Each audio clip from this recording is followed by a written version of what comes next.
House Chair, the ACDP considers Parliament's budget vote against a number of significant challenges, the first relating to the impact of COVID-19, and in our view, the limited role that Parliament was able to play, or no role, on the disaster management regulations and the extension of the state of disaster for more than 2 years.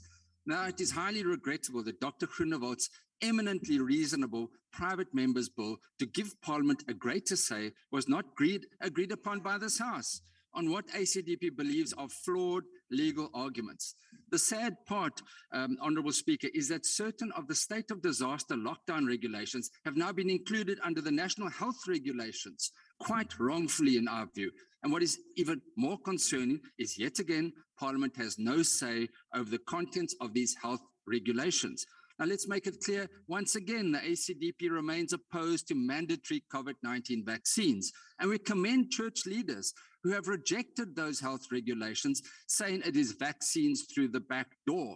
Pastor Ray McCauley has said, we will not subject ourselves and the people we lead to a vaccine mandate and deny them the right to worship. The ACDP agrees. Clearly, the second issue, Madam Speaker, relates to the devastating fire. And yes, we agree with you that we need to find a venue and to make sure that we're all back at work.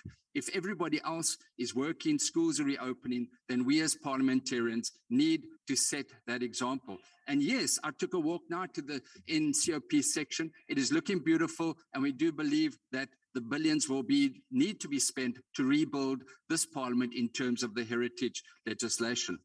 We also, from the ACDP's perspective, have noted the Zondo Commission's findings against Parliament. Obviously, there'll be more findings in the final report. And whilst there were a number of brave MPs across the political divide, Honourable Mazzoni will know, Team South Africa, that took on and exposed during the Eskom inquiry, who did their best to expose state capture and corruption. Clearly, far more should have been done, and hence the apology from the Speaker to the Zondo Commission at that time.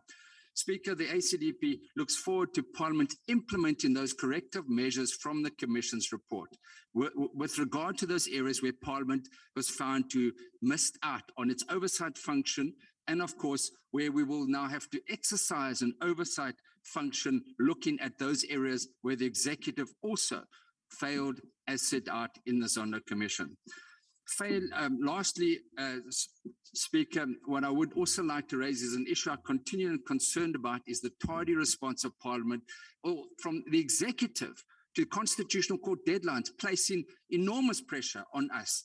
And we welcome the fact that some measures have been put in place to avoid that. Speaker, you referred to the Electoral Commission, but far more needs to be done, that we don't sit with this pressure. Lastly, the ACDP would like to thank Speaker, you, the Deputy Speaker, House Chairs, all staff members for their hard work and commitment. It's not been an easy time following the fire, but we greatly appreciate all that you all do to ensure that Parliament carries out its constitutional duties. Thank you so much. Well done with the clean audit. I thank you.